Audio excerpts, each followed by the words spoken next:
Assalamualaikum warahmatullahi wabarakatuh. Alhamdulillahirabbil alamin wassalatu wassalamu ala asrofil anbiya'i wal mursalin sayyidina Muhammadin wa ala alihi wa ashabihi ajma'in. Rabbi shrahli sadri wa yassirli amri wahlul 'uqdatam min lisani yafqahu qawli. Amma ba'du. Bapak Dr. Andes Cecep Fahrudin yang saya hormati selaku dosen pengampu dakwah antar budaya, izinkan saya memperkenalkan diri saya.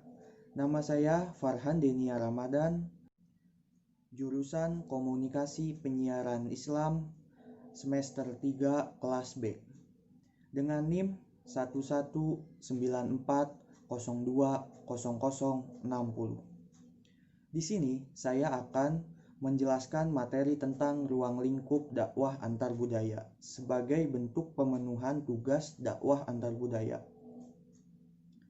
Budaya dari kata budi artinya akal dan daya artinya kekuatan dan dorongan. Berarti kekuatan akal karena kebudayaan manusia merupakan ukuran pencurahan kekuatan manusia yang berpangkal pada akal pikiran, hati, maupun tindakan.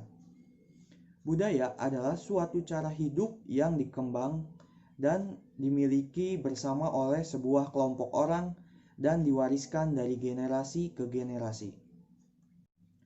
Budaya terbentuk dari banyak unsur yang rumit, termasuk sistem agama dan politik, adat, istiadat, bahasa, perkakas, pakaian, bangunan, dan karya seni. Kebudayaan didefinisikan sebagai cipta, karya, dan karya manusia dari hasil belajar.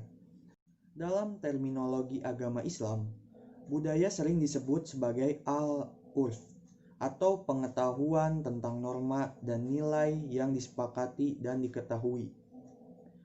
Memilih urf untuk termasuk salah satu nilai yang memiliki landasan kuat sebagai keharusan agar selalu memelihara sesuatu yang ma'ruf atau budaya yang telah dikenal dan meninggalkan serta mencegah sesuatu yang sebaliknya, yakni budaya munkar.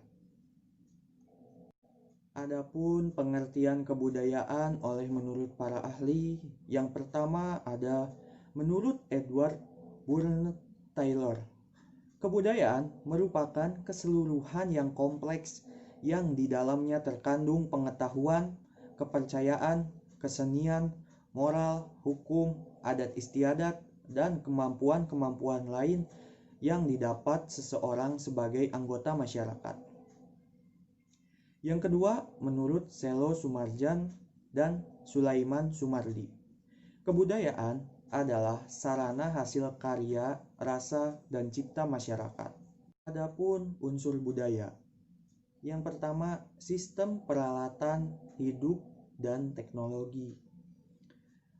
Sistem peralatan hidup dan teknologi itu adalah salah satu unsur kebudayaan yang menjadi perhatian awal dari para antropolog dalam memahami kebudayaan manusia. Karena peralatan hidup dan teknologi yang mereka gunakan akan banyak memberikan informasi mengenai kehidupan sehari-hari dari masyarakat.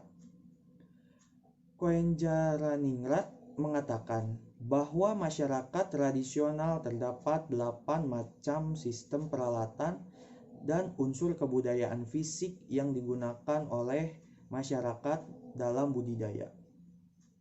Berikut adalah beberapa sistem peralatan tersebut. Yang pertama ada alat-alat produktif, yang kedua senjata, yang ketiga wadah, yang keempat alat menyalakan api, yang kelima kuliner atau makanan, minuman, jamuan, yang keenam pakaian dan tempat perhiasan, yang ketujuh tempat berlindung dan perumahan, yang kedelapan alat-alat transportasi. Yang kedua, sistem mata pencaharian. Sistem ini menjadi fokus kajian penting dari etnografi. Bagaimana masyarakat mencari mata pencarian, atau bagaimana sistem perekonomian mereka dapat mencukupi untuk memenuhi kebutuhan hidup masyarakatnya. Sistem ekonomi ini pada masyarakat tradisional meliputi berburu dan meramu, berternak, bercocok tanam di ladang, menangkap ikan, dan menetap dengan sistem irigasi. Yang ketiga, sistem kemasyarakatan. Sistem kemasyarakatan atau organisasi sosial ini meliputi kekerabatan, asosiasi, sistem kenegaraan, sistem kesatuan hidup, dan perkumpulan. Kaitannya dengan cara hidup kelompok tertentu bersama-sama dalam lingkungan masyarakat. Yang keempat, bahasa dan simbol komunikasi.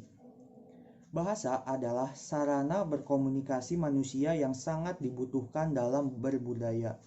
Bahkan, Koenjaraningrat berpendapat bahwa bahasa atau sistem perlambangan manusia, baik secara tertulis maupun lisan, yang digunakan adalah salah satu ciri terpenting dari suatu kebudayaan suku bangsa.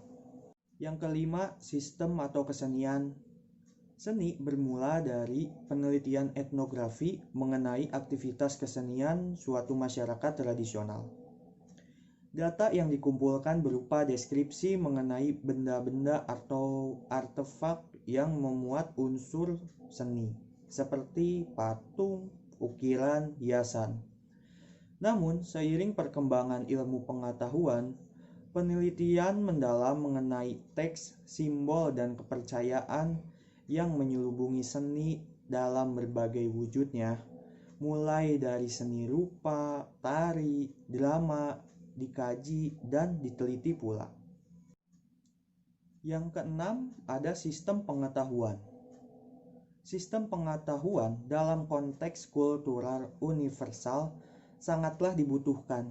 Misalnya, bagaimana sistem peralatan hidup hingga sistem kalender pertanian tradisional yang disebut sistem Pranata Mangsa telah digunakan sejak dahulu oleh nenek moyang kita untuk menjalankan pertaniannya. Menurut Marsono, sistem Pranata Mangsa tersebut telah digunakan masyarakat Jawa lebih dari 2000 tahun yang lalu.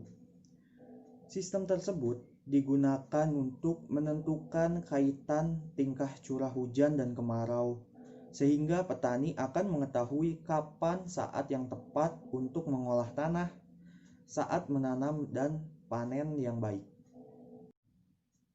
Yang ketujuh, ada sistem religi.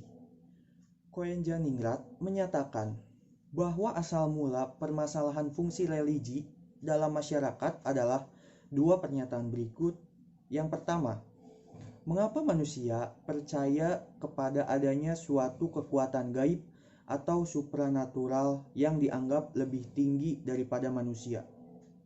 Yang kedua, mengapa manusia melakukan berbagai cara untuk berkomunikasi dan mencari hubungan-hubungan dengan kekuatan-kekuatan supranatural tersebut? Usaha menjawab kedua pertanyaan tersebut yang menjadi penyebab lahirnya sistem religi. Selanjutnya, ada definisi dakwah antar budaya. Dakwah antar budaya adalah proses dakwah yang mempertimbangkan keragaman budaya antar dai dan mad'u dan keragaman penyebab terjadinya gangguan interaksi pada tingkat intra dan antar budaya agar peran dakwah dapat tersampaikan dengan tetap terpeliharanya situasi damai. Dai atau pelaku dakwah. Kata dai ini secara umum sering disebut dengan sebutan mubalik atau orang yang menyampaikan ajaran Islam. Namun, sebenarnya sebutan ini konotasinya sangat sempit karena masyarakat umum cenderung mengartikan bahwa mubalik sebagai orang yang menyampaikan ajaran Islam melalui lisan, seperti penceramah agama, khotib atau yang berkhutbah, dan sebagainya. Selanjutnya ada mad'u atau penerima dakwah.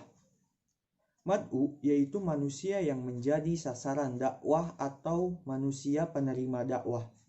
baik sebagai individu maupun sebagai kelompok, baik manusia yang beragama Islam maupun tidak, atau dengan kata lain manusia secara keseluruhan. Mad'u atau penerima dakwah terdiri dari berbagai macam golongan manusia. Oleh karena itu, menggolongkan mad'u sama dengan menggolongkan manusia itu sendiri, misalnya profesi, ekonomi, dan seterusnya. Pendekatan dakwah intra dan antar budaya adalah pendekatan budaya damai sebagai salah satu watak dasar Islam sebagai agama perdamaian. Selanjutnya ada metode dakwah antar budaya. Yang pertama, metode istinbati, yaitu penalaran dalam menjelaskan objek kajian dakwah antar budaya dengan cara menurunkan dari isyarat-isyarat Al-Quran dan As-Sunnah. Yang kedua, ada metode iktibasi, yaitu penalaran dalam menjelaskan objek kajian dakwah antar budaya dengan meminjam pemikiran produk para pakar dakwah yang bersumber pada Al-Quran dan As-Sunnah, atau meminjam teori yang dipergunakan oleh disiplin ilmu lain. Yang ketiga ada metode istiqra'i, yaitu penalaran yang menjelaskan objek kajian dakwah antar budaya dengan menggunakan prosedur kerja metode ilmiah. Yang berikutnya ada prinsip dakwah antar budaya. Yang pertama, tauhid dulu. Tauhid ini merupakan prinsip dan pesan inti dari kegiatan dakwah. Pesan tauhid ini pada intinya mengajak umat manusia untuk hanya menyembah kepada Allah Subhanahu wa Ta'ala, Tuhan semesta alam. Wujud konkretnya adalah mengajak umat manusia untuk menapaki jalan Tuhan, yaitu ila sabili robbi, yaitu memeluk agama Islam dengan mengucap 2 kalimat syahadat. Kalimatnya mungkin ringan dan mudah, akan tetapi kalimat syahadat ini mempunyai konsekuensi yang sangat luar biasa. Kalimat syahadat inilah yang menjadi pembeda antara orang yang beriman dan orang yang kafir atau ingkar. Yang kedua, bi al-hikmah. Prinsip dakwah bi al-hikmah maksudnya adalah penyeruan atau pengajakan dengan cara bijak, filosofis, argumentatif, dilakukan dengan adil, penuh kesabaran dan ketabahan, sesuai dengan risalah al-nubuwah dan ajaran Al-Quran atau wahyu ilahi. Sehingga di dalam aplikasinya seseorang da'i harus memperhatikan suasana, situasi, dan kondisi mad'unya. Dakwah bil al-hikmah berarti dakwah yang disesuaikan dengan kadar akal, bahasa, dan lingkungan di mana kegiatan dakwah dilaksanakan. Itu artinya kegiatan dakwah harus menyesuaikan dengan kebudayaan dan sosiokultural masyarakat atau mad'unya. Hikmah juga diartikan sebagai hasil renungan yang teraktualisasikan pada cara-cara tertentu untuk mempengaruhi orang lain atas dasar pertimbangan sosiokultural mad'u secara rasional. Yang ketiga ada bi al-mau'izat al-hasanah. Prinsip al-mau'izah hasanah diartikan sebagai metode dakwah dengan memberikan pelajaran, nasihat yang baik dan memberikan arahan untuk kemaslahatan umat. Hal tersebut dilakukan oleh seorang da'i dengan penuh tanggung jawab, akrab, komunikatif, mudah dicerna, dan berkesan di hati sanubari mad'u. Atau bisa dikatakan al-mau'izah hasanah adalah memberikan nasihat kepada orang lain dengan cara yang baik, dapat diterima, berkenan di hati, menyentuh perasaan, lurus di pikiran, menghindari sikap kasar, dan tidak menyebut kesalahan audiens sehingga pihak objek dakwah dengan rela hati dan atas kesadarannya dapat mengikuti ajaran yang disampaikan oleh pihak subjek dakwah. Yang keempat, wajadilum billati hiya ahsan atau al-mujadalah al-ahsan merupakan upaya dakwah melalui bantahan, diskusi, atau berdebat dengan cara yang baik, sopan, santun, saling menghargai, dan tidak arogan. Prinsip al-mujadalah al-ahsan lebih tepat digunakan kepada kaum cerdik pandai atau cendekia, di mana taraf berpikir mereka cukup maju dan kritis, akan tetapi mereka menolak kebenaran Islam. Diperlukan dai khusus untuk bisa bermain di wilayah dakwah al-mujadalah al-ahsan ini. Karena keimanan dan ketakwaan saja belum cukup bisa untuk menyadarkan orang-orang yang mempunyai kecerdasan tinggi.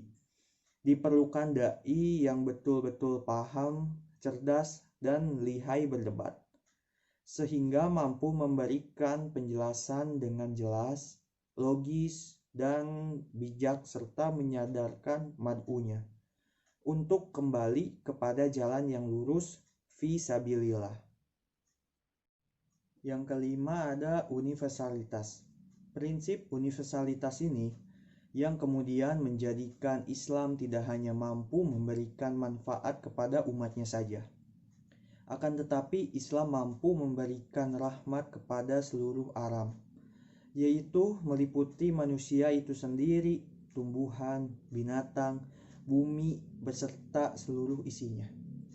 Prinsip universalitas yang merupakan bagian dari keagungan ajaran Islam ini harus senantiasa dimiliki dan dipahami oleh seorang dai dalam berdakwah. Karena memahami prinsip keuniversalan Islam kepada masyarakat secara otomatis akan membuat masyarakat menjadi tenang dan tentram. Mereka akan merasa bahwa Islam itu tidak egois yang memikirkan dirinya sendiri. Akan tetapi Islam itu sangat peduli terhadap sesama dan bahkan manfaat dan rahmat Islam akan mampu memberikan kepada seluruh alam. Yang keenam ada liberation. Prinsip liberation atau pembebasan ini merupakan suatu prinsip yang menjelaskan dan mempertegas bahwa kegiatan dakwah ini benar-benar tidak memaksakan kehendak. Artinya, bahwa kegiatan dakwah ini hanya bersifat seruan dan ajakan semata, jauh dari kata intimidasi atau tindakan teror lainnya. Adapun keputusan akhir tetap di tangan mad'unya atau masyarakat yang merupakan objek dakwah itu sendiri. Tujuan dakwah tidak lain adalah ajakan untuk mengesahkan dan menyembah Allah Subhanahu wa Ta'ala, Tuhan semesta alam. Yang ketujuh ada rasionalitas. Prinsip rasionalisme ini menekankan kepada seorang dai untuk mengedepankan aspek rasional dalam menyampaikan pesan-pesan dakwahnya. Hal ini dikarenakan kebanyakan manusia akan menggunakan akal logikanya dalam menangkap dan menyaring informasi yang diterimanya.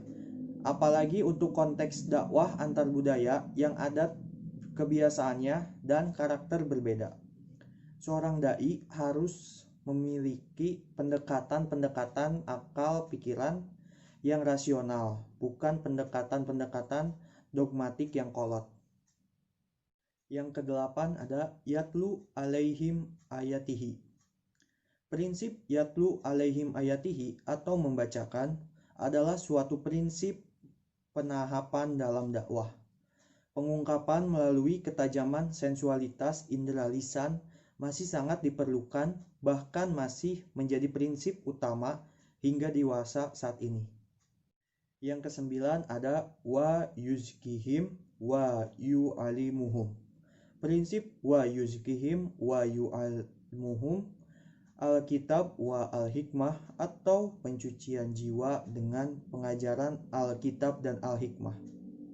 Prinsip wa yuzkihim wa yu'almuhum Alkitab wa al-hikmah adalah prinsip pencucian dari anasir-anasir jahiliyah dan kebodohan.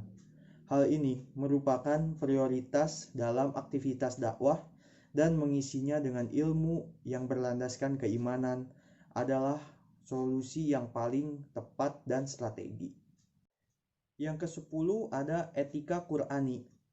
Prinsip menegakkan etika atas dasar kearifan budaya yang mengacu pada pemikiran teologi Qur'ani, yaitu prinsip moral dan etika yang diturunkan dari isyarat Al-Quran dan As-Sunnah tentang nilai baik dan buruknya keharusan perilaku ketika melaksanakan dakwah Islam, termasuk di dalamnya bidang dakwah antar budaya.